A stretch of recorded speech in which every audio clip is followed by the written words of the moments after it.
And his remark was, now that they have my signature, there will be no lack of material to lead to my conviction. But the bishop was prudent. He questioned St. John and saw his authenticity. It was funny, whenever the bishop would hear the clergy speaking about the madness of St. John, his comment was, I wish all my clergy had a small grain of that same madness.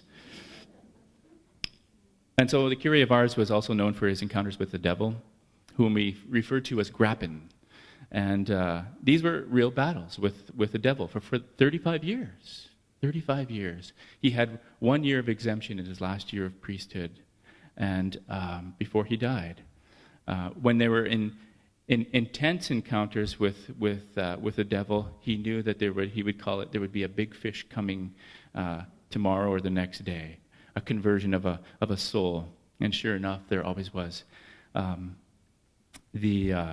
One morning, just one little account of this. One morning, the devil set fire to his bed, and the saint was getting ready for mass, and someone was screaming, "Fire, fire!" And the only thing that St. John could do was just give the keys to his room, because he wasn't even in there, but so that they could extinguish it. And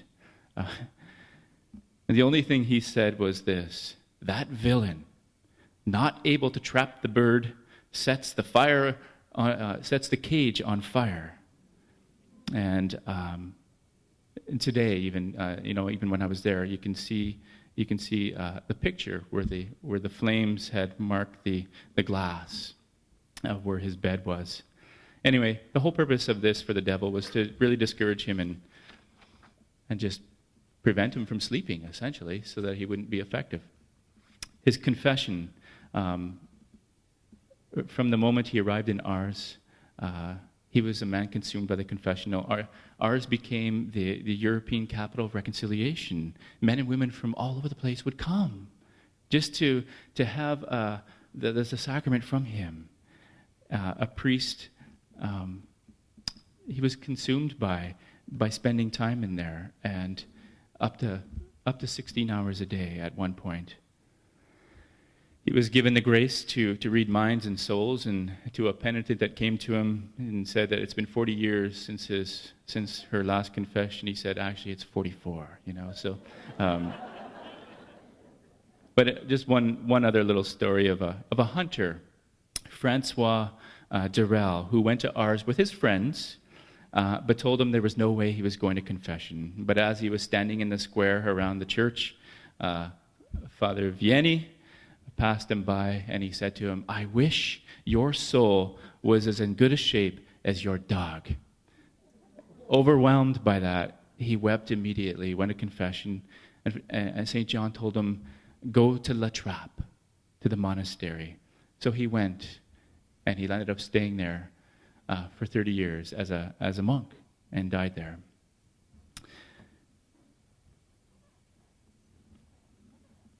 And to those who were lukewarm in the confessional, he would cry. He would cry tears of pain.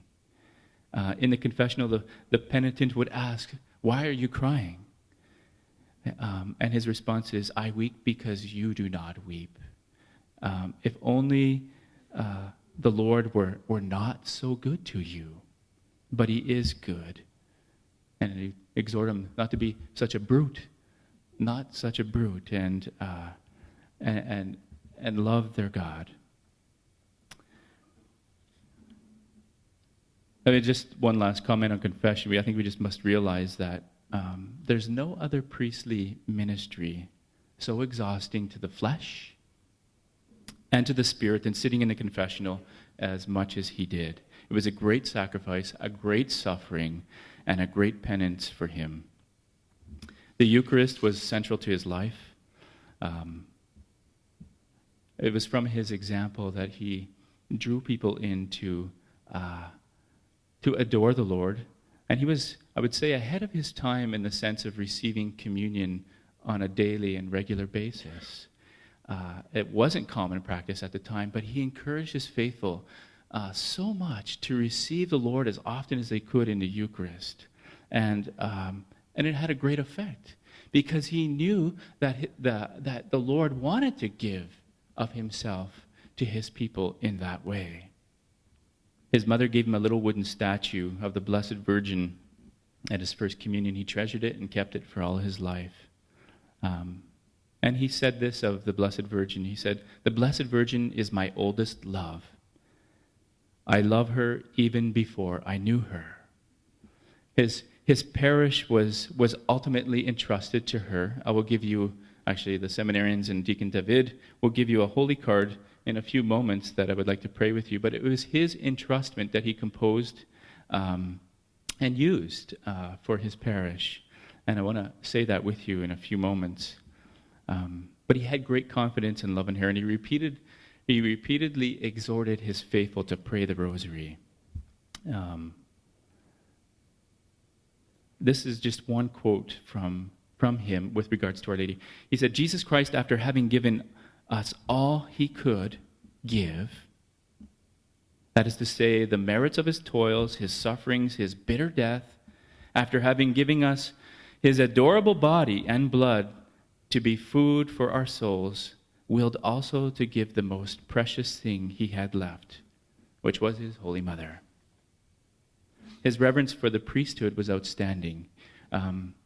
He knew so well his soul was configured to Christ. He was another Christ, and he knew it. He was a shepherd and a victim for his people, and he lived that tremendously. He said that a great misfortune of parish priests, he lamented, that if our souls grow tepid, meaning by this that a pastor can grow dangerously habituated to sin or indifference, to which many of the flock are living. And John knew this, so he kept a tight rein on his body and vigils and fasts. That's why he did that as well, to rebel against the aspects that would come against his priestly soul. With regards to his preaching, I know Archbishop last night spoke a little bit about that, but his sister said he did not preach well, but the people would go and listen to him preach. I would say he preached very simply. And it was because of his holiness and the grace of the Spirit that his words became fire for the people. People would be moved to tears, moved to respond to the gospel, to Christ, to be converted, to change. It really was the Spirit working behind him. His last days in July in 1859, it was an extremely hot day. He was reaching the end of his life. He had a few days left, but he was still in the confessional, sickly, hearing confessions. On the 29th of July, this was the last day he was in the church. He entered the confessional at 1 a.m. in the morning. He fainted several times in the confessional. Finally asked to go rest. He did. Came back out at 11 a.m. to give a catechism for the last time. And that evening he crawled into his room with much difficulty, and he stayed there until his death on August 4th. But in the afternoon of August 2nd, before he retired to his room and after the confessions, he said, he remarked that, he says, "The sinners are going to kill the sinner," while he was fainting in a confessional.